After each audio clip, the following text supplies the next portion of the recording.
Welcome back to Missing. I am Tim here today with Lance in this re-airing from a part 2, an episode that we did with researcher Maryann Stone White, who joins us in this episode to discuss the murder of Melissa Jenkins as perpetrated by Patricia and Allen Prue. Lance, how are you doing? I'm doing fantastic today, Tim. One, because we get to introduce to our listeners for the first time an amazing researcher who's worked with us over the past few months and delivered to us research that is thorough, accurate, and put together in a way where you feel like you're really hearing a story about somebody. So it comes from this very empathetic place. But there's a place I want to know where you're coming from, and that is your mood. Where is this at? I'm doing great. Thanks a lot for asking, Lance. I'm also excited to introduce Maryann Stone White to our audience. She has been researching for us a little bit and has been doing some great work. And she has a great background to discuss the psychology of a killer couple like Patricia and Allen Prue. And of course, on Thursday's release of Missing, we spoke about the murder of Melissa Jenkins, who was a 33-year-old school teacher from St. Johnsbury, Vermont, when she was lured out of her abode and murdered by Patricia and Allen Prue in March of 2012. And it's just such an incredibly tragic case, and the psychology of how this could happen was just so fascinating to us that we really wanted to speak with Maryann about it. And Maryann really knows her stuff. She is educated in philosophy and, most importantly, and applicable here, criminology and criminal justice. And this one is such a perceived outlier from the start. And then once you look into it a little bit deeper, you see that it's not really an outlier to have two people forming a couple that commits murder. So yes, as we started to unpack this one, we started to see the layers, and naturally we were like, well, what are some of the similarities with other couples that commit crimes and kill together? As always, you can follow us on social media at Missing CSM, and we're going to break quick for commercial here, and we'll be right back with Maryann.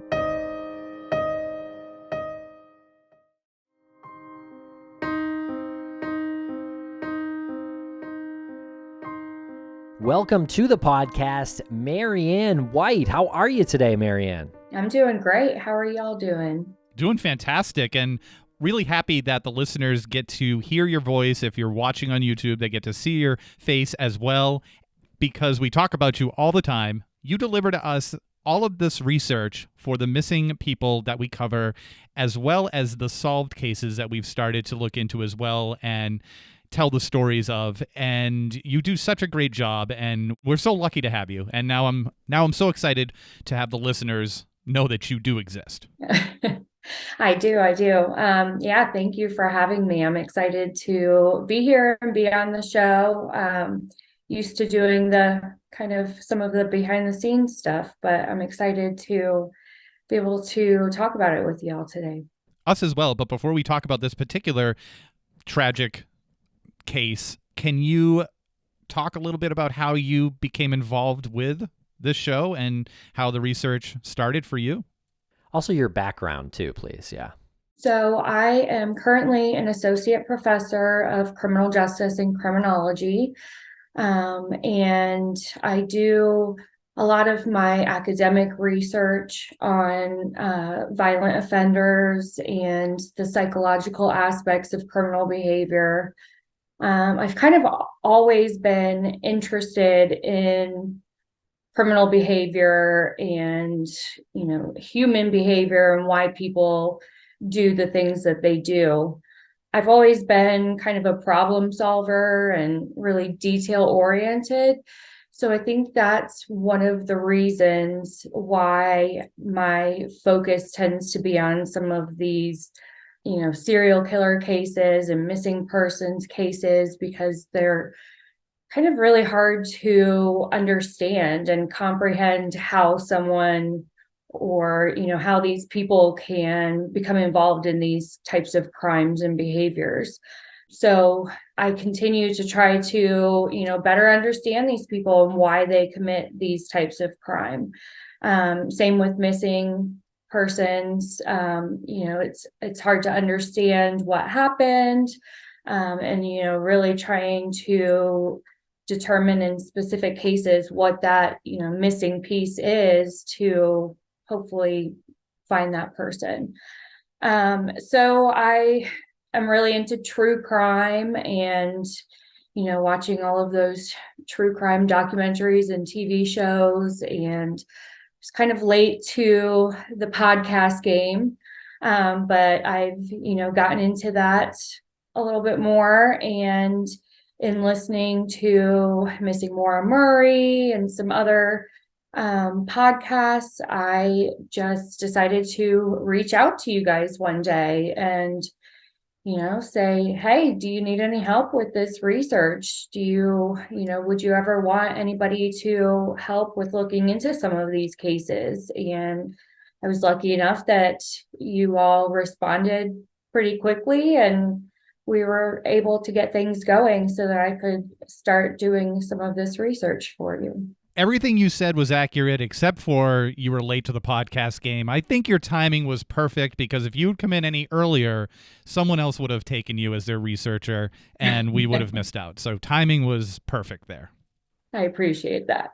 No, we appreciate it. And tell us about, I guess, what mysteries do you like the best? Like, you've actually brought some of these cases, some of the research that you've done, you've brought them to us, if I'm not mistaken, with Amber Tuccaro and possibly Cullen Finnerty as well. Melissa Jenkins's case is one that we asked you to look into for us. But what is it about the cases that you choose? Like, where is that interest for you? I'm not sure that it's necessarily just, one thing that stands out to me, but when it's, a case where it's a little unusual, or, a different kind of victim than we're used to, or something that was maybe either unsolved or more difficult to solve, and maybe took some more time to ultimately determine what really happened. I like trying to dig up as many details of these cases as I can to kind of get the full story. I think that listeners oftentimes want to kind of be able to understand what happened from beginning to end, as well as, some background information. So I try to just find cases where I can get as much information as possible to tell the story of those victims. Well, it's well done. So we really appreciate it. Thank you so much for all your hard work. And most recently, you helped us with some research for the case of the murder of Melissa Jenkins. And there are two people who are incarcerated for this horrendous murder of a school teacher from Vermont. She was 33 years old at the time. What were your first thoughts when you started looking into this case? This case was interesting. I liked that it was different in having the duo, or the team killers, as they're sometimes called. And really looking into, how they worked as a team, what the kind of dynamic was there, and, and then also looking into the victimology and how they, kind of chose their victim, or decided on who their target was going to be. What was it about the fact that they were a married couple and decided to do something like this that stood out to you? Did anything click to you in your experience as, working in the criminal psychology industry? I think it's interesting that, like you said, they both seem to have this kind of dark side to them. And, it makes me wonder whether they both have always had that, or if, one of them brought that out in the other one. Sometimes we tend to see sort of a dominant person in the duo, and then a more submissive person. And I think that might have been the case here a little bit. And actually, opposite of what we might expect it to be. A lot of times we hear dominant and submissive, and we tend to assume that the male is always the dominant character. But in this case, it seems like the female was perhaps the more dominant one. Some of the research showed that she was said to be bisexual, and so she was the one that wanted to bring additional people into, their relationship, and that he was kind of apprehensive at first, but she had kind of always had that control over him and was able to either get him to comply or agree to it, or just kind of let it happen. So it's interesting looking at the dynamic of the people working together, versus a lot of times in murders, and specifically serial murders, the suspect is working alone. And so to look at the dynamic between the individuals can be really interesting. Yeah, I like what you said about a sort of reluctant accomplice. I was going to ask if you thought one of them was reluctant. In the research that we've done on some other killer couples like Paul Bernardo and Karla Homolka, like they almost always turn on each other, and it does almost seem like there's always one reluctant accomplice. But in the Prue's case, it was a little harder to tell who that was, if that was anybody, because they also turned on each other, when they were arrested. But I agree with what you're saying. I think if there was anyone who was more dominant here, I think it was Patricia. Also, Allen brought her to where he lived, which is kind of an interesting element. Like, I wonder if Patricia or Allen attempted something like this before, maybe attempted to find someone who would be interested in these kind of things previously to meeting themselves. Yeah, I wonder about that too. But it's also interesting that he is said to have attacked her immediately when she got out of the car. So, that puts a little bit of the dominant aspect back onto him. So maybe it's more so that they perhaps feed off of each other. And I wonder if, like you said, either was involved before, or if it just took having them both working together or coming up with these plans together to ultimately move forward, perhaps beyond fantasy into actual, acting it out in reality. In your opinion, how much conversation do you think they had when they were talking about doing something like this? Yeah, it's hard to say. I know that he had said she randomly called her and said that they were having car trouble. But I think and he also had said that they planned to, I think he was quoted as saying, get a girl that day, but that their initial intention wasn't to do so forcefully.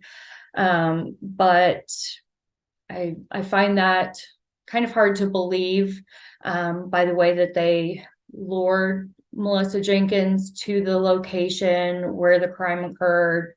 The fact that I don't think they had contact with her in quite a while. So to specifically call her to come meet them, to help them with their car trouble was interesting, and seems like it, must have been part of their plan. So I think it was more planned out than they will admit to or lead on to. And it seems pretty clear that they were intending for violence that night, even though they may have said different before. And maybe it's true before that happened that they weren't planning on it, but by the time they got there, they were clearly planning on it. And, they, as you noted, they attacked her right away, with both of them actually being a part of that violence as well. That's another thing that's interesting, going back to that, having a dominant part of the duo. Most of the time when there is a more dominant character, they are usually the ones to engage in most or all of the violence and the actual murder. And this case, like you said, was different, where, he attacked her right away, and then afterwards Patricia Prue went on to strangle her and ensure that she was dead. So they both, seem to be a big part of that.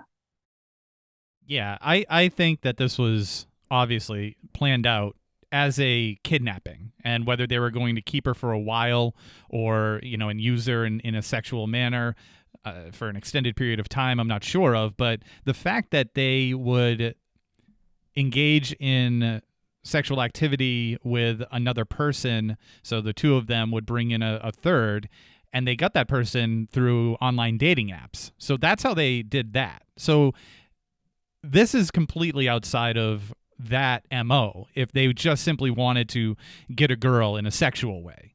Right. This was totally planned that they were going to kidnap her.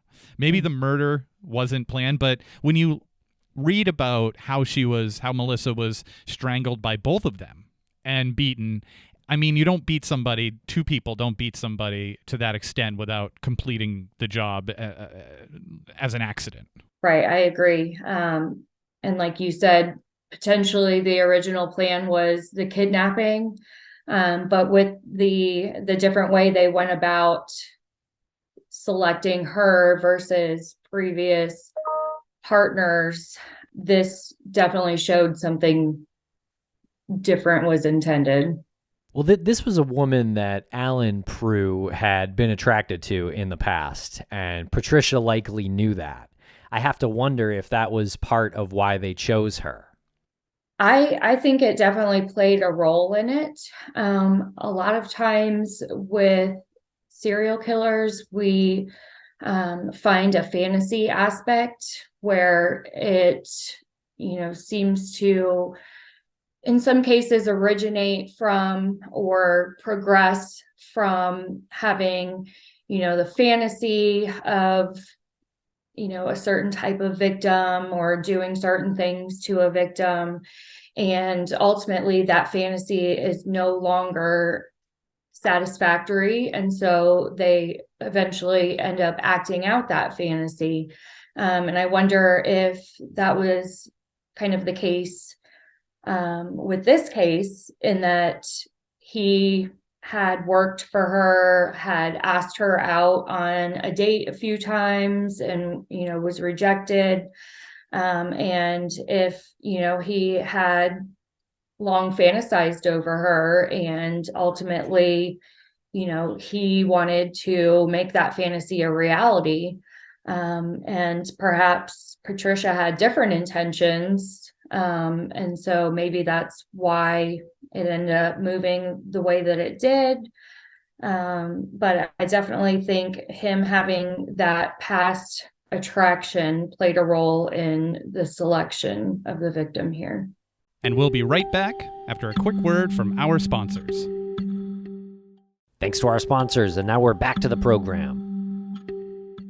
And what do you make with the business card? Allen Prue's business card was found in Melissa Jenkins's car, and Melissa, before she went to assist the Prues that evening, made a phone call to her ex-boyfriend to tell him where she was going. And again, we don't know if she brought the business card, Allen Prue's snowplow business card, in her car, or if it had been there since they met a couple of years before. But the fact was that helped police connect the Prues with Melissa's disappearance.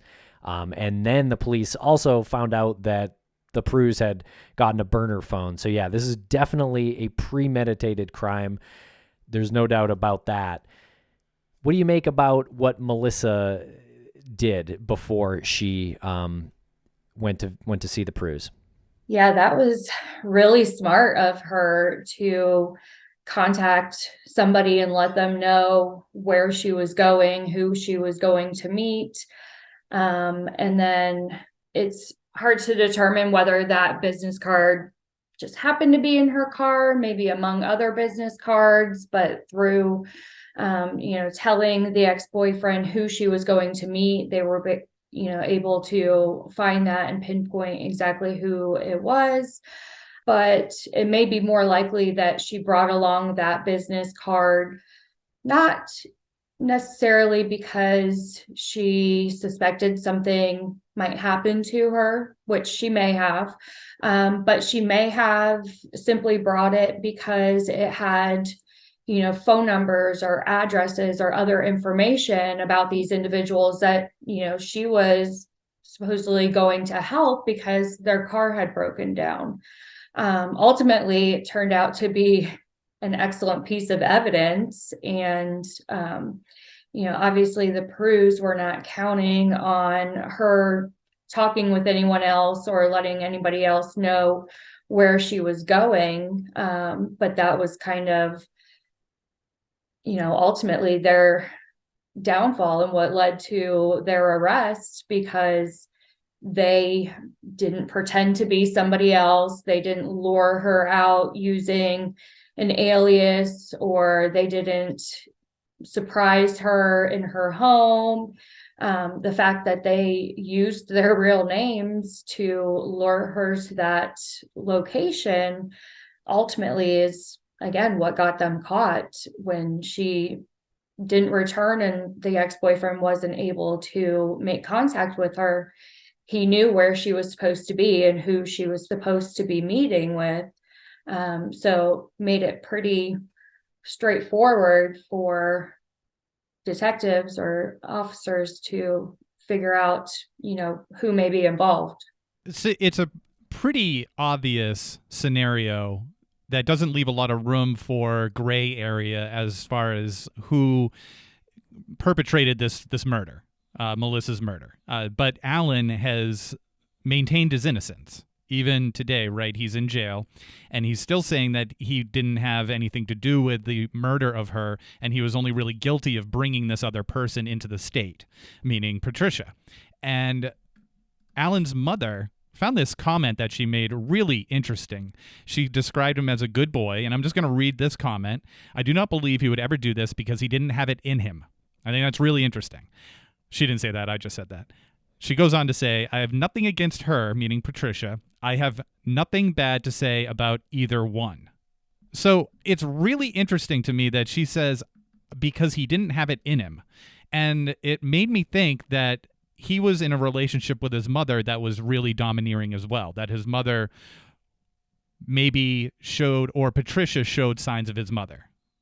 And that was something that he just couldn't get out of a life cycle of. When you see the female part of a relationship being emotionally and physically abused, it's pretty common to see that the father of the female side of that relationship was also emotionally abusive, either to that person's mother or to that person. So I feel like it was similar, that they had this similar dynamic as him and Patricia. Did you feel the same way? I did. I agree with that. It seems to have that same kind of cycle of behavior through generations. And I think it also goes to show that you don't always know people. And, how many times do we hear of these cases where, hindsight's 2020, but even then, sometimes people are like, no, it could not have been that person. They were a family man or a hard worker or whatever the case may be. Plenty of some of these horrible individuals are married or have children and, work everyday jobs where they're never suspected of committing some of these gruesome crimes, and they're able to hide it from others. So that could definitely be the case, or more so, like you said, having that kind of domineering aspect that went from his mother treating him in that way to Patricia treating him in that way, and him just basically kind of doing what he's told or going along with, what the woman wants to do. Do you think that it's possible that he might have been abused emotionally, physically, or sexually by his mother? I definitely think it's possible. Sure. Of course, we don't have any information on that. So it's hard to say for sure, but at least some potential for that emotional abuse that, puts him more in that submissive position. Yeah, I feel like there's just something that's there that I can't put my thumb on. Like, I can't wrap my head around, I can't identify it, because him being apprehensive about them bringing a third person into the relationship, she was bisexual. Like, there's nothing unhealthy about that. If you take out the fact that they went and murdered somebody, they murdered Melissa later on. You know what I mean? Like, right. There's something that's there. His apprehension, they're like that escalating to kidnapping and murder. So where does that come from? But his mom is so wrong too in this quote. Like, she's Well, totally, yeah. so wrong. And I think he still lived with her at the time. What? Yeah, I believe he still lived with his mom at the time he was in this relationship with Patricia, and they're both were in their early 30s. Well, the mom thinks that he didn't have it in him to do, and Patricia also didn't, but Melissa's dead and they both did it. So the mom is so wrong about it all. I mean, I wonder if what she's really saying is like, I can't figure out in my own head how this happened. He didn't have it in him. That's like her saying, I can't believe this, but it clearly happened, and it was clearly them. Yeah, her statement, the mother's statement afterwards, is a bit odd. You would think that, the mother of somebody who's being accused of carrying out this crime would be, pretty up in arms about it and adamant of their innocence, and, would say more than just he didn't have it in him. Because like you said, apparently he did. So what happened there? Yeah, she doesn't even follow Allen's lead and say it was Patricia. She just says it was neither of them. Right. And maybe just not being able to relate with somebody who's in that position, who knows what goes through someone's mind, and she could have just said something off the cuff, and it's, now there's years later we're talking about it and dissecting it, but there's something. I mean, they killed this woman. They killed this poor woman. So there's something that went wrong. Something broke in both of them somewhere. And we're trying to figure that out, because we talk about missing people all the time, and somebody made them missing. So something broke in all of the cases that we talk about, all the stories that we cover. And their defenses are both bad, I think, because neither of them really went all the way with I was the reluctant one here. Patricia apparently attempted an insanity defense before she had her lawyers argue PTSD. Allen tried to blame Patricia, but really couldn't go that far, because even the judge said, well, his strength actually was a vital part in how Melissa was killed. So I feel like they had terrible defenses also, and it leads me to think that it's just both of them. It's not really, it wasn't one of them. Like, they're both lacking the intelligence to get away with what they were trying to do with their defense. Right. When we see more than one offender, a lot of times we see them turn on each other, but in a way where whoever does it first is doing so to lessen their charges or their punishment. And that didn't really happen here, which is kind of surprising, but I don't know. And what do you make of Patricia calling out Allen and saying that she's sorry that he's not able to come to terms with with what he did, and he didn't have it in him to come to terms like she did with what they did. Yeah, I think that might go back to her kind of dominant personality, where she's again kind of sticking it to him, saying, hey, I'm here. I'm, admitting to my part in this. I'm taking my punishment as it was given. Why are you still, denying being a part of this and not, kind of manning up to your actions? It's such a weird quote for her to say during her sentencing.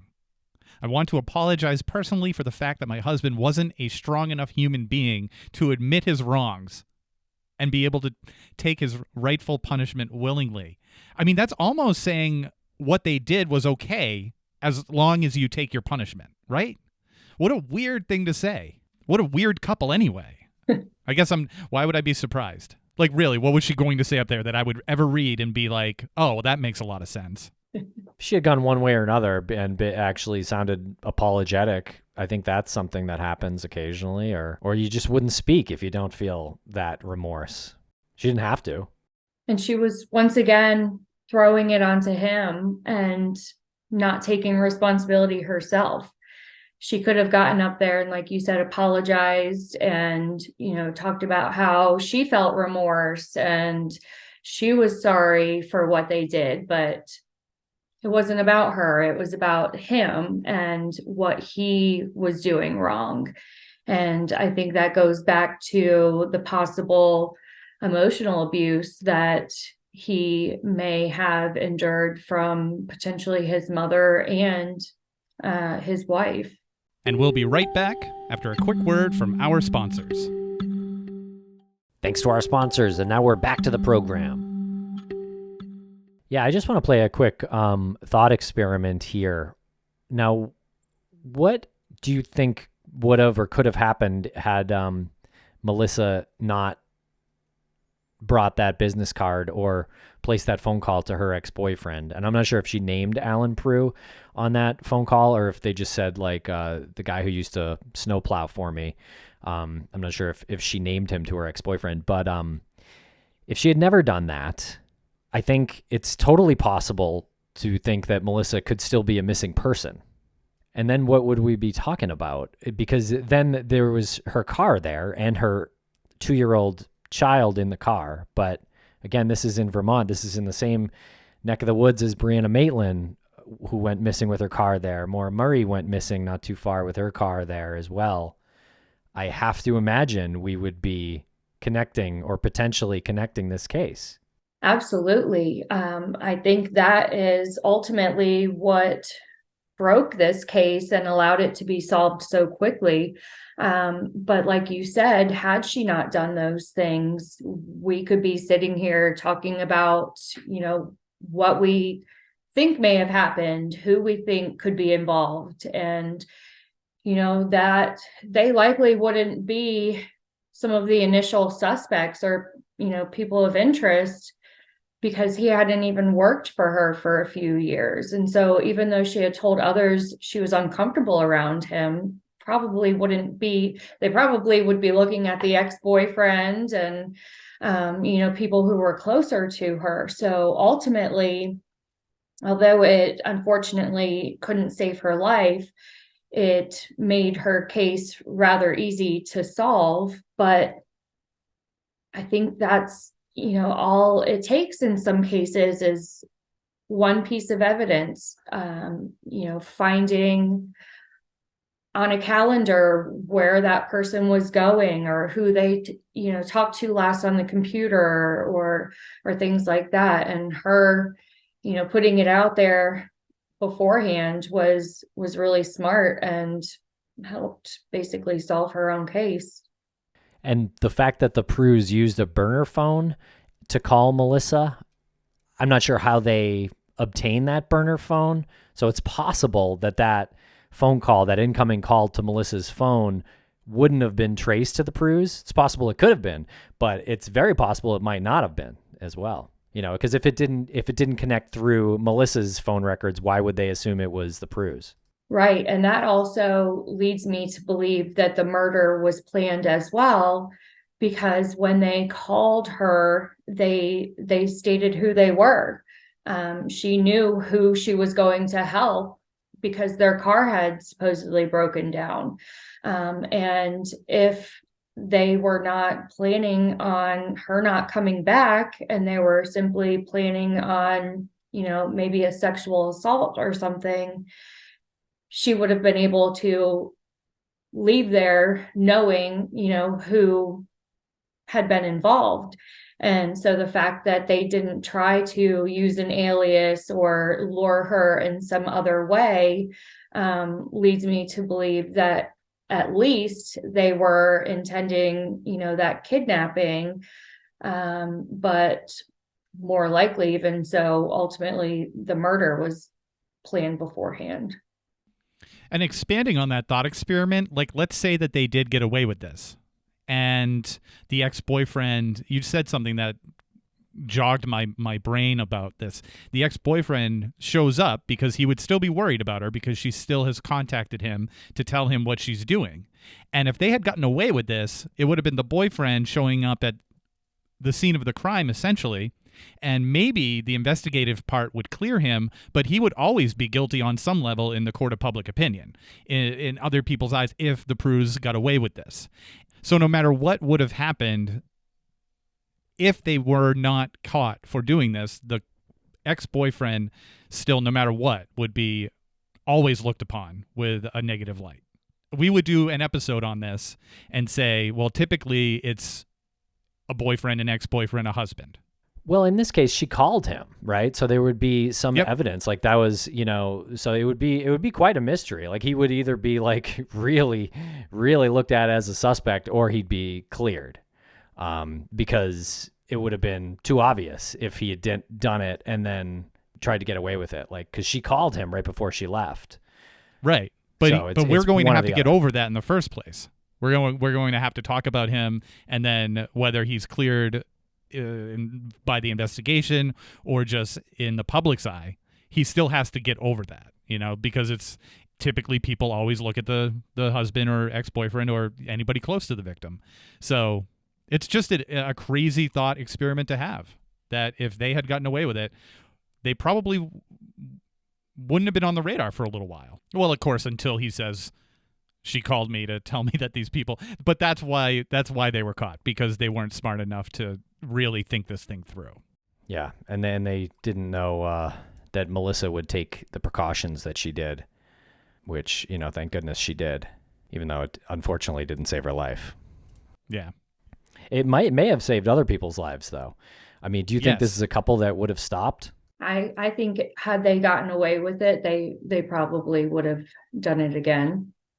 So even though she couldn't save her own life, she, I think, likely saved potentially many other lives. I agree with that. Yeah. Yeah. And what does it say to you that she was able to call an ex-boyfriend and have a relationship that was still on amicable terms? So she, trusted him enough to call him and tell him what was happening. So they obviously weren't on bad terms. And I have always been really enamored by the fact that she worked at that restaurant for 18 years. Because when you think about her working at that restaurant when she was 15 and still working there when she's 33, those two things, the ex-boyfriend and just how long she worked at that restaurant, the creamery, what does that say to you about her? Says she's likely a loyal person, and she has these meaningful relationships. She's going to work at the same place since she was a teenager and continue on there. I'm sure she built many relationships there. And again, if we were sitting here under different circumstances, we may be saying, look at the ex-boyfriend, or it's got to be somebody who has been, at that restaurant watching her and had something to do with that potentially. And they met online as well. And something about that kind of terrifies me, to be honest, because if there wasn't the internet, and, we can all agree that it's brought good and bad things. But if there wasn't that dating site and no ability to meet, they lived hundreds of miles away. Like, they probably never would have met. Melissa would likely be alive. My question, though, is, do you think they would have killed separately had they never met, or do you think they would have found a partner to have killed with them at some point, or one of them? I don't see them as necessarily killing separately.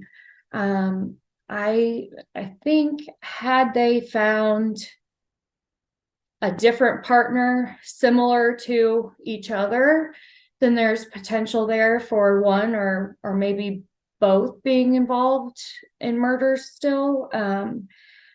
But there's just something with the dynamic between the two of them that I think they kind of fed off of each other a little bit. And I think that it's just the circumstances and their relationship all came together to lead to this. What do you make of the fact that they admired Melissa?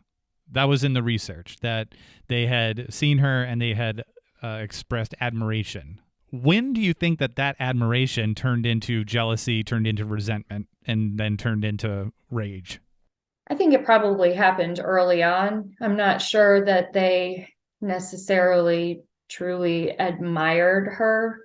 I think it was maybe more of an infatuation or something of the sort that probably, crossed beyond that when he initially had that attraction and asked her out on dates. And then it probably led to jealousy and potential anger and rage toward Melissa on behalf of Patricia, knowing that, her husband had this attraction, and maybe she had always been the one to choose who would join them in the marriage. And this time, perhaps he was the one saying, no, this is who I want to bring in. And maybe she didn't like that.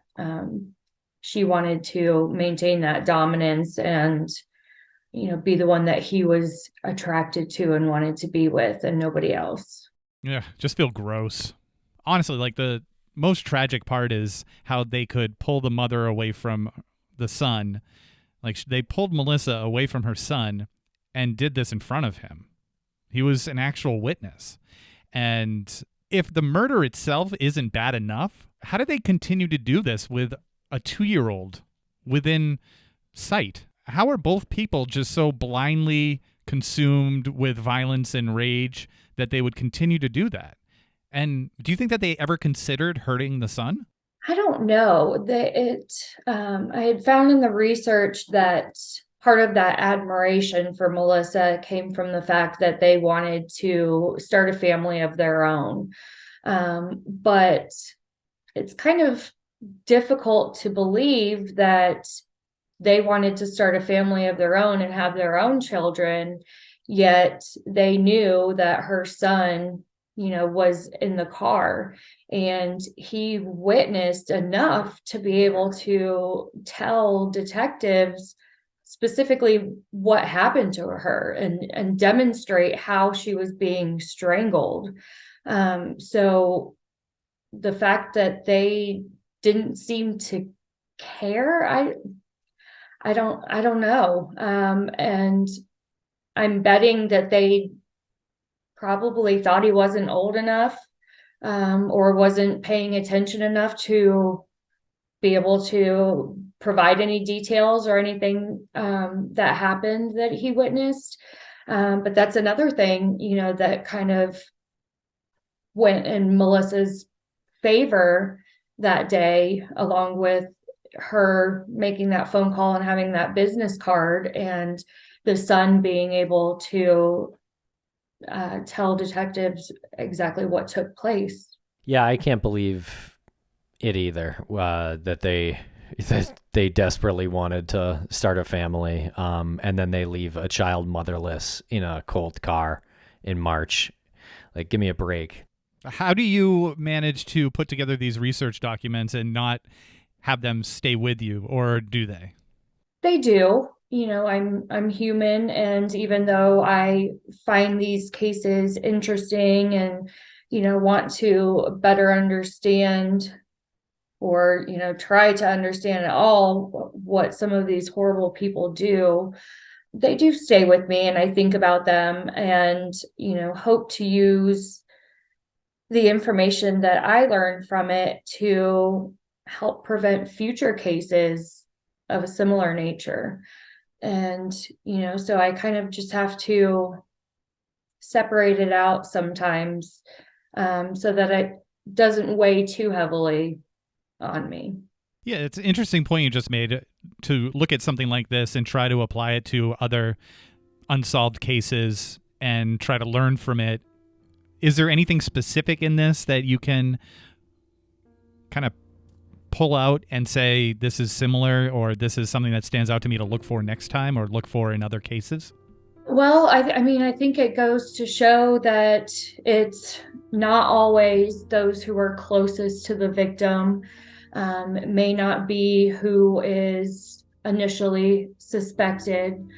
And to also, look for that evidence of, where that person was going or what they last did or who they last talked to, and, could be helpful from, a victim risk aspect to, really think about where you're going, who you're meeting with, take somebody with you in addition to letting somebody know where you're going. So I think we can learn things kind of from both sides and hopefully prevent other people from becoming victims, as well as, preventing hopefully some of these crimes from taking place, and could prevent somebody from turning into a serial murderer.